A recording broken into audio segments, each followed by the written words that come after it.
Cette vidéo s'adresse à ceux qui ont grandi sans avoir véritablement connu une connexion sécure avec une autre personne. Ceux pour qui l'idée d'aimer ou même d'être aimé en toute sécurité, c'est quelque chose qui est étranger. Ça peut vous paraître menaçant.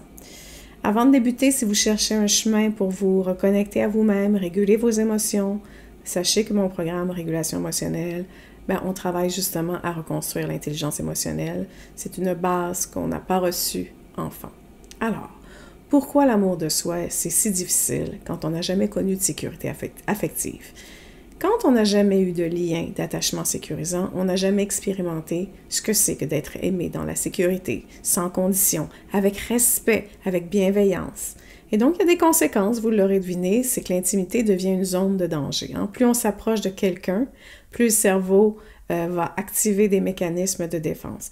Ce qu'on fait à ce moment-là, c'est pas d'aimer, c'est de gérer des menaces. Donc, le système nerveux va rester en état d'alerte en permanence. Il est prêt à se défendre, il est prêt à fuir, il est prêt à se couper de l'autre, j'allais dire couper les ponts, mais à se couper de l'autre.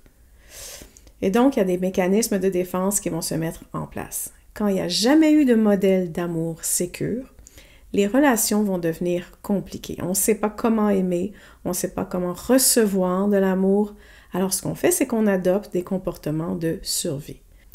Le premier comportement de survie, c'est la codépendance. On devient fusionnel. On se perd dans l'autre. On pense que sans lui, qu'est-ce que je vais devenir? Je n'ai pas de valeur, je n'existe pas. Donc, on va chercher à se sauver soi-même à travers une autre personne. Il peut y avoir aussi de la déconnexion. On va se couper de ses propres émotions ou de celles de l'autre. On peut paraître froid, on peut paraître distant, on peut paraître indifférent. C'est une façon de se protéger. Troisièmement aussi, on peut avoir des relations qui sont fusionnelles, sans limite, là, vraiment extrêmes. On ne sait plus où on commence, où on se termine, où l'autre commence, où l'autre finit. C'est comme, il n'y a pas de limite, on est tout mélangé, on vit à travers l'autre. C'est encore pire presque que la codépendance.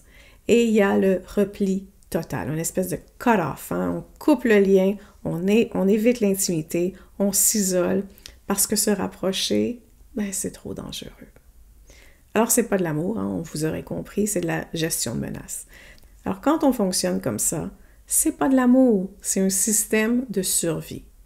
Le cerveau, il ne cherche pas à aimer, il cherche à gérer un danger. Alors, on peut croire qu'on est en amour, mais ce qu'on fait, c'est qu'on cherche à éviter l'abandon. On cherche à contrôler la relation parce qu'on veut se sentir en sécurité. On cherche à s'effacer ou à dominer pour ne pas souffrir. Et donc, pendant tout ce temps-là, ce qu'on fait, c'est qu'on passe à côté de soi-même. Donc, on est incapable de se connecter à ses vrais besoins, à sa propre valeur. Et on va rester dans des relations qui ne nous conviennent pas parce qu'on ne s'écoute pas. Alors, comment on peut commencer à s'aimer soi-même? On doit prendre conscience que l'amour de soi, ça ne dépend pas des autres. Ce n'est pas une validation extérieure, c'est une relation avec soi. Ensuite, on doit apprendre à réguler ses émotions pour calmer le système nerveux. Calmer, en fait, ce que je devrais dire, le système d'alarme intérieure, créer un espace de sécurité qui est en soi. On veut aussi poser des limites, même avec soi-même. Oui, faut arrêter de se maltraiter soi-même, faut arrêter de se juger durement, souvent. Faut arrêter de nier ses besoins. C'est très important. Et on doit pratiquer l'autocompassion. On doit parler à soi comme on parlerait à un enfant qui est blessé. Comment on fait? On parle avec douceur, on parle avec compréhension, avec bienveillance. C'est ce qu'on fait. Alors, vous devez le faire avec vous-même. C'est exactement ce qu'on apprend dans mon programme de régulation émotionnelle. Pour petit à petit, on veut se sortir de la survie, on veut entrer dans une vraie relation d'amour avec soi-même. En se comprenant, en comprenant ses émotions, en comprenant les relations qu'on a avec soi-même et avec les autres. Donc, si on n'a jamais connu l'amour sécure, c'est pas notre faute. Mais aujourd'hui, on peut apprendre à devenir cette personne sécure pour soi-même. Sur ce, je vous dis, prenez soin de vous, car tout le reste suivra.